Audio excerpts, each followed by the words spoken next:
दिल्ली में करारी हार के बाद आम आदमी पार्टी के नेता काफी परेशान हैं। संजय सिंह सपने देख रहे हैं कि मोदी सरकार सत्ता से बाहर हो जाए। इसको लेकर संजय सिंह के मन में लड्डू फूट रहे थे, लेकिन संजय सिंह के लिए बुरी खबर आई है। दर्शकों, समझने की जरूरत यह है कि एक तरफ सरकार चाह रही है कि देश के भीतर वफ्त की जो मनमानी है वो खत्म हो, तो वही विपक्ष इस मंसूबे पर काम कर रहा है कि कैसे भी करके मोदी सरकार की राह में रोड़े अटकाए। दर्शकों, जब विपक्ष से खुद कुछ नहीं हो पा रहा है तो वो एनडीए के सहयोगी दलों पर नजर डाल रहे हैं कि वही उनका समर्थन ना करें, लेकिन ऐसा हो नहीं सकता है। दर्शकों, समझने की जरूरत यह है कि आप सांसद संजय सिंह, नीतीश कुमार और चंद्रबाबू नायडू पर डोरे डाल रहे हैं कि कैसे भी करके वो इनका समर्थन ना करें, पीएम मोदी की वो सरकार गिरा दें, लेकिन ऐसा हो नहीं सकता है। नायडू और नीतीश की पार्टी ने संजय सिंह के मंसूबों पर पानी फेर दिया है और करारा जवाब भी दे दिया है। जेडीयू ने पहले ही अपना स्टैंड साफ कर दिया है कि वो वक्त का वक्त खत्म करने के लिए पीएम मोदी के नेतृत्व वाली एनडीए सरकार के साथ खड़े हैं। लेकिन दिल्ली में हार के बाद आपके नेता सिर्फ तुष्टीकरण कर रहे हैं, लेकिन अब उन्हें जोर का झटका लगा है।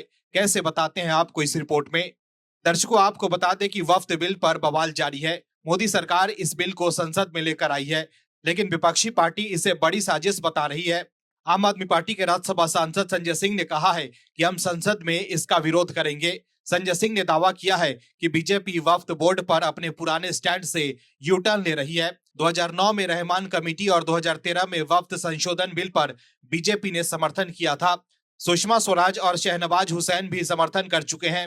वहीं संजय सिंह ने यह भी कहा कि केंद्र सरकार ने 2020 में सुप्रीम कोर्ट में हवाला देकर कहा था कि देश भर की वफ्त अचल संपत्तियों का 98.99% डिजिटलाइजेशन और मैपिंग करवा ली गई थी, तो अब कागज क्यों मांगे जा रहे हैं। मंत्री बनने के बाद मुख्तार अब्बास नकवी ने कहा था कि वफ्त की 100% संपत्तियों का डिजिटाइजेशन हो चुका था।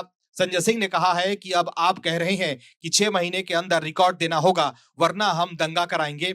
नीतीश कुमार की पार्टी जेडीयू और चंद्रबाबू नायडू की टीडीपी से बिल के खिलाफ विपक्ष के समर्थन की मांग को लेकर संजय सिंह ने कहा है कि हम तो चाहते हैं कि वो इस बात को समझे कि ये बिल नहीं फर्जीवाड़ा है और उनको इसमें बीजेपी का बिल्कुल भी समर्थन नहीं करना चाहिए। वहीं इससे पहले संजय सिंह ने कहा था कि मोदी सरकार अगर संसद में वफ्त बिल लेकर आई तो वो गिर जाएगी।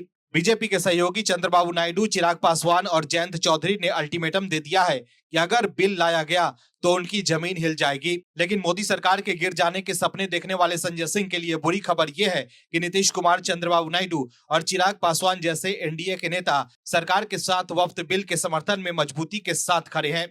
एनडीए में शामिल बीजेपी ने अपने सभी सांसदों को संसद में मौजूद रहने के लिए कहा है। वहीं इस बिल को लेकर जेडीयू के सांसदों ने गृह मंत्री से मिलकर अपना रुख साफ कर दिया था। एनडीए के तमाम सहयोगी मोदी सरकार के साथ खड़े हैं। चंद्रबाबू नायडू भी मजबूती के साथ मोदी सरकार के साथ खड़े हैं। एनडीए के तमाम सहयोगियों ने मोदी सरकार का समर्थन किया है। ऐसे में इस बिल को संसद में पास कराने में कोई दिक्कत नहीं होगी। लेकिन कांग्रेस के साथ लामबंद विपक्षी नेता इस मुद्दे पर एनडीए सहयोगी जेडीयू और टीडीपी को उकसाना चाह रहे थे।